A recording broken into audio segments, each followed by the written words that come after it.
ഞാൻ ഈ ശാസ്ത്രീയ വിവരങ്ങളൊക്കെ ഒന്ന് മാറ്റിവെച്ച് നമുക്ക് മാത്രം മനസ്സിലാകുന്ന നമ്മുടെ വിവരങ്ങളിലൂടെ, നമുക്കറിയാവുന്ന വിവരങ്ങളിലൂടെ മനുഷ്യ ശരീരത്തിൻ്റെ ഓരോരോ ഇനങ്ങളും ഓരോരോ അവയവങ്ങളുമായി ബന്ധപ്പെട്ട് വളരെ വിശദമായി മഹാനായ ഹുജ്ജത്തുൽ ഇസ്ലാം അബൂ ഹാമിദ് അൽ ഗസാലി തൻ്റെ ഏറ്റവും പ്രസിദ്ധമായ ഒരു കൊച്ചു കൃതി ഹിക്മത്തു ഫിൽ മഖ്ലൂഖാത്ത്, പടപ്പുകളിലുള്ള അല്ലാഹു തആലാന്റെ ജ്ഞാനം, അല്ലാഹു തആലാന്റെ ഈ പടപ്പുകളുമായി ബന്ധപ്പെട്ട ജ്ഞാനവും ശരിയായ അറിവും വെച്ച് അല്ലാഹു ഈ മഖ്ലൂഖാത്തിനെ ക്രമീകരിക്കുന്നത്, വായുവിനെ സൃഷ്ടിച്ചത്, തീ സൃഷ്ടിച്ചത്, വെള്ളം സൃഷ്ടിച്ചത്, മത്സ്യം സൃഷ്ടിച്ചത്, ഈ പ്രപഞ്ചത്തിന്റെ എല്ലാ സെല്ലുകളെയും ഭാഗങ്ങളെയും സൃഷ്ടിച്ചതിൻ്റെ അത്ഭുതങ്ങളുടെ സാധാരണ ജനങ്ങൾക്കറിയാവുന്ന, ശാസ്ത്രീയമായ ദുരൂഹതകളില്ലാതെ, തിരിയാത്ത പേരുകളില്ലാതെ, മനസ്സിലാകാത്ത ഭാഗങ്ങളില്ലാതെ കൃത്യമായ രീതിയിൽ നമുക്ക് ഓരോരുത്തർക്കും മനസ്സിലാകുന്ന വിധം അല്ലാഹു സുബ്ഹാനഹു വ തആല ശരീരത്തിന്റെ ഓരോ ഭാഗത്ത് അല്ലാഹു ക്രമീകരിക്കുന്നത് ഇമാം ഗസാലി വിവരിക്കുന്നുണ്ട്. അതാണ് മഹത്തുക്കളിൽ മഹത്തുക്കളായ ജ്ഞാനികളുടെയും ആത്മജ്ഞാനികളുടെയും വിവരത്തിന്റെയും മഹാജ്ഞാനിയായ അല്ലാഹു സുബ്ഹാനഹു വ തആല എന്ന ഹക്കീമായ അല്ലാഹുവിന്റെയും വിവരണത്തിന്റെ പ്രത്യേകത. മറ്റുള്ള ഒന്നും നമുക്ക് തിരിയാത്തയും ദുരൂഹതയും വരും. അള്ളാഹു വിവരിക്കുന്നതിൽ ദുരൂഹത വരില്ല.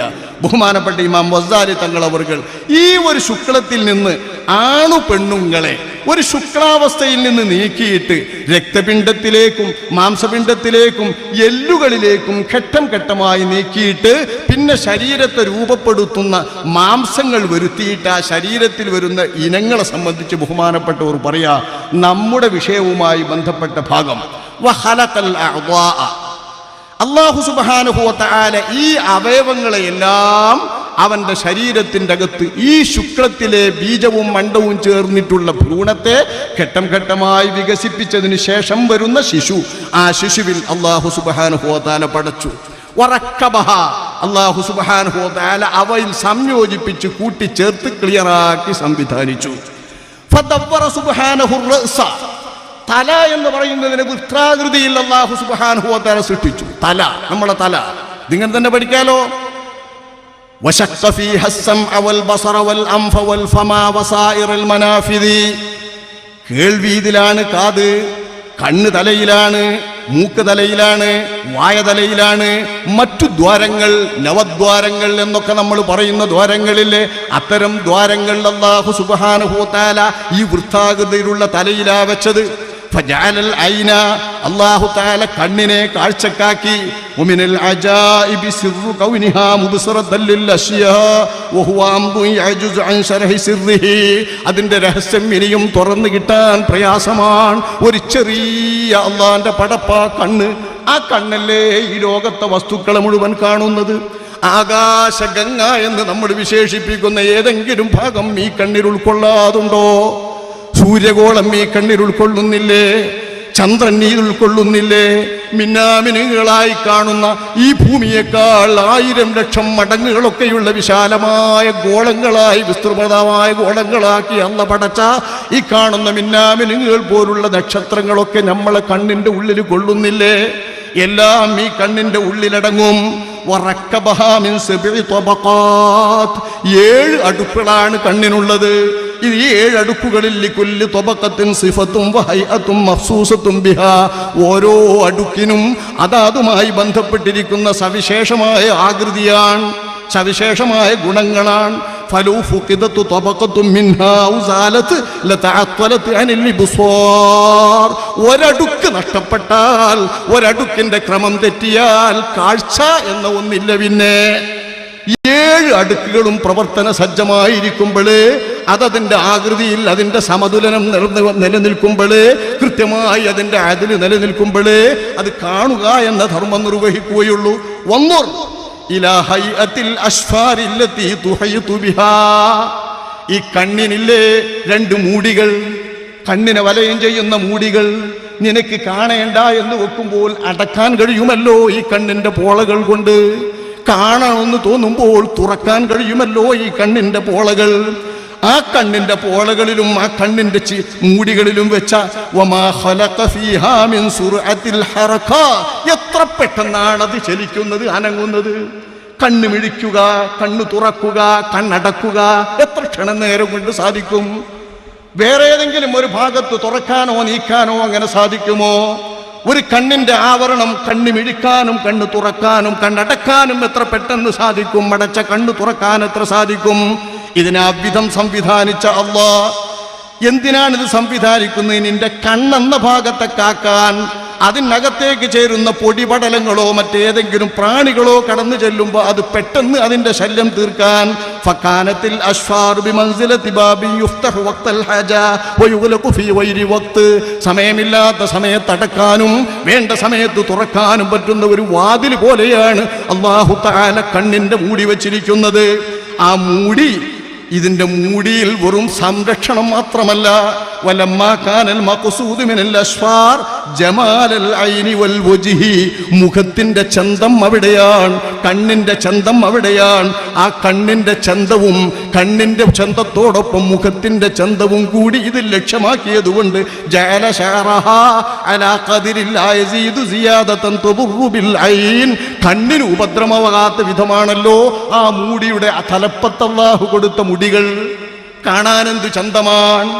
ആ മുടികൾ ഒരൽപ്പം നീണ്ട മുടിയായിരുന്നു കൺപോളയുടെ മുടിയെങ്കിൽ, എന്റെയും നിങ്ങളുടെയും കൺപോളയുടെ മുടികൾ ഒരൽപ്പം നീണ്ട മുടിയായിരുന്നെങ്കിൽ, ഒരൽപ്പം കാട് മൂടിക്കിടക്കുന്ന മുടിയായിരുന്നെങ്കിൽ കാണാൻ പറ്റുമോ മുഖം? കണ്ണ് കാണാൻ പറ്റുമോ? പിന്നെന്തെല്ലാം ഉപദ്രവങ്ങൾ ഉണ്ടാകും ഒരു കണ്ണ്. ഇരിക്കട്ടെ, ആ കണ്ണിന്റെ അകത്ത് വഖലഖ ഫീ മാഇഹാ മലൂഹ, അതിന്റെ ജലം ഉപ്പുരസമാണ്. ഉപ്പരസമുള്ള ജലം വെച്ചിരിക്കുന്നത് എന്തിനാണ്? ചെറിയ ചെറിയ ജീവികൾ, സൂക്ഷ്മജീവികൾ, പ്രാണികൾ. അത്തരം പ്രാണികളൊക്കെ വന്നാൽ ആ പ്രാണികൾ അതിൻ്റെ അകത്തേക്ക് കടക്കുമ്പം തന്നെ അത് നശിക്കും, അത് കഷ്ടിക്കപ്പെടും. അതിന് പറ്റുന്ന വിധം അതിന് ഉപ്പ് രസമാണ് അല്ലേ? ശരീരത്തിൻ്റെ അകത്ത് മൂക്കിന്ന് വരുന്ന നീരിനൊരു രുചിയാണ്, കണ്ണിന്ന് വരുന്ന രുചിയാണ്, ശരീരത്തിന്റെ ഭാഗങ്ങളിൽ നിന്ന് വരുന്ന വിയർപ്പുകൾക്ക് പല ഗന്ധമാണ്, പല രുചികളാണ്. ഓരോന്നിനും ഓരോ തരം രുചികൾ അല്ലാഹു തആല വെച്ചിരിക്കുന്നതിലൊക്കെയും പല ഹിക്മത്തുകളുണ്ട്. ഇതൊരു കണ്ണിന്റെ കാര്യം, കണ്ണിൻ്റേത് തന്നെ വെച്ചിട്ടില്ല. സുദീർഘമായി മഹാനർ പറയാ, നമ്മളൊരൽപ്പം പുറകോട്ട് പോരാം. നിന്റെ വായ നോക്ക്, ആ വായന്റെ ഉള്ളിലുള്ള നാക്ക് നോക്ക്. നാക്കും വായും അല്ലാഹു തആല തന്നിരിക്കുന്നത് നിന്റെ വായ അടക്കാനുള്ള മറയാക്കി രണ്ട് ചുണ്ടുകൾ തന്നിരിക്കുന്നു.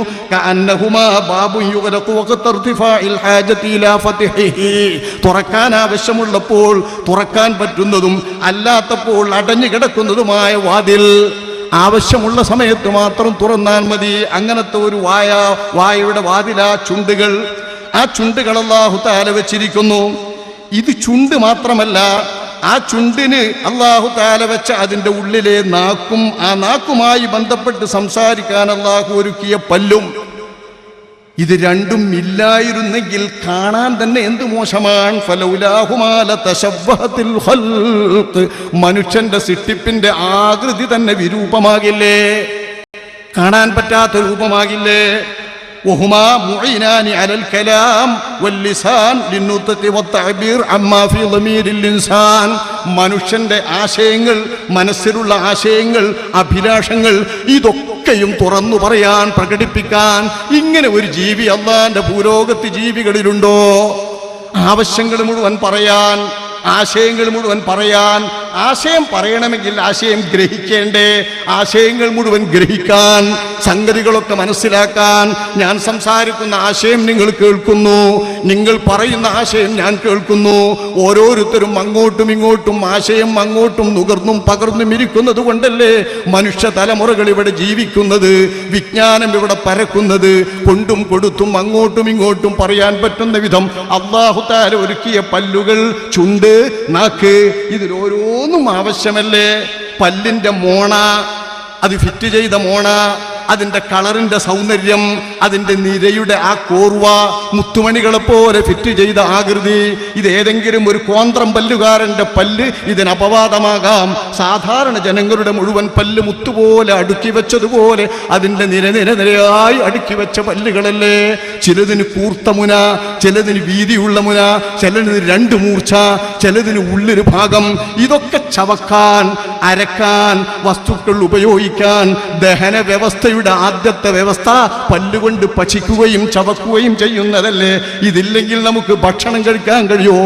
ഇറച്ചി കഴിക്കാൻ കഴിയുമോ? കഴിക്കുന്ന ആഹാരം ദഹിപ്പിക്കാൻ കഴിയുമോ? ദഹിപ്പിക്കുന്ന ദഹനേന്ദ്രിയങ്ങളിലേക്ക് ദഹിപ്പിക്കാൻ പറ്റുന്ന വിധം തള്ളാൻ കഴിയുമോ?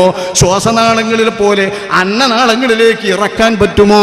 ഇതിനൊക്കെ പറ്റുന്ന പല്ലുകൾ, ചുണ്ടുകൾ എല്ലാം ഓരോന്നോരോന്ന് നോക്കൂ. ഇത് ബഹുമാനപ്പെട്ടവർ വിവരിക്കുന്നത് എങ്ങനെ നോക്കാം.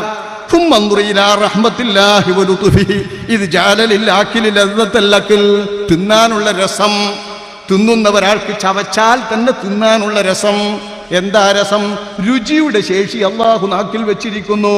ഇത് ചവക്കുമ്പം തന്നെ തട്ടുമ്പോ മധുരം തിരിയും, കയ്പ് തിരിയും, ചവർപ്പ് തിരിയും, പുളി തിരിയും, ഭക്ഷണം നാറിയത് തിരിയും, പകർച്ചയായത് തിരിയും, ദിവസങ്ങളുടെ പഴക്കം തിരിയും, നല്ലത് തിരിയും, മോശം തിരിയും. ഇതൊക്കെ തിരിയാൻ പറ്റുന്ന വിധം മനുഷ്യന്റെ അവയവങ്ങൾ ഓരോന്ന് നോക്കൂ. മൂക്കൊന്ന് നോക്കൂ.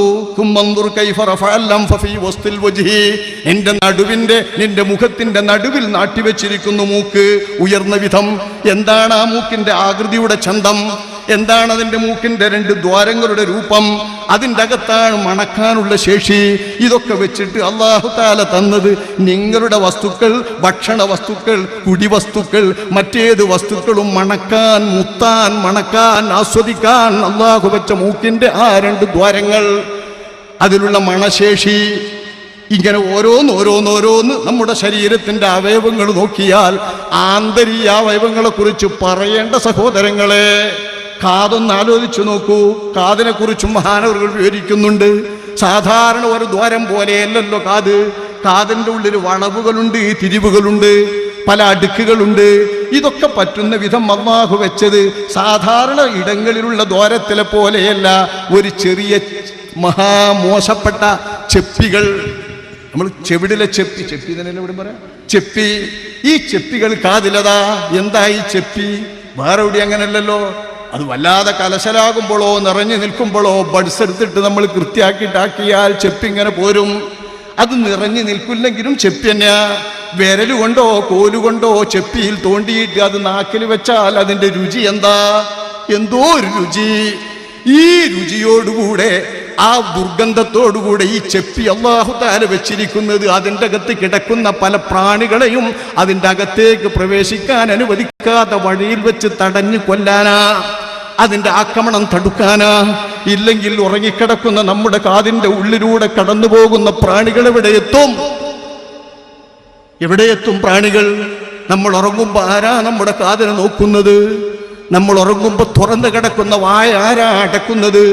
അതിലെയൊക്കെ കിടക്കുന്ന വസ്തുക്കളും പ്രാണികളും ഉള്ളിന്റെ ഉള്ളിലേക്ക് കടന്നു ചെന്നിട്ട് ആന്തരാവയവങ്ങളിലെ കേന്ദ്രങ്ങളിലേക്ക് ചെന്നിട്ട് വല്ല ഉപദ്രവവും ചെയ്താൽ ഈ ഉപദ്രവങ്ങളെ തടയാൻ ഓരോ ദ്വാരത്തിങ്കിലും അതതിന്റെ രീതിയിൽ അല്ലാഹു സുബ്ഹാനഹു വ തആല സംവിധാനിച്ചിരിക്കുന്ന സംവിധാനങ്ങൾ ആലോചിച്ചാൽ രാജാധിരാജനായ റബ്ബുൽ ഇസ്സത്ത് അവന്റെ പടപ്പുകളിൽ ഏറ്റവും ദുർബലനായ പടപ്പ് വഹുലിഖൽ ഇൻസാനു ദഈഫാ, അതിദുർബലനാണ് മനുഷ്യൻ. കോഴിയുടെ വീര്യം പോലുമില്ല, പറവകളുടെ ശക്തി പോലുമില്ല, മറ്റേതെങ്കിലും ജീവികളുടെ ശക്തിയില്ല. അറിവില്ലാത്ത മുഠാള പൂജ്യമായിട്ടാണ് ഈ ഭൂമിയിലേക്ക് മനുഷ്യൻ ജനിച്ചു വരുന്നത്. അല്ലാഹു അഖ്റജകും മിൻ ബുതൂനി ഉമ്മഹാതികും ലാ തഅലമൂന ശൈആ, നിങ്ങൾക്കൊന്നും അറിയില്ല.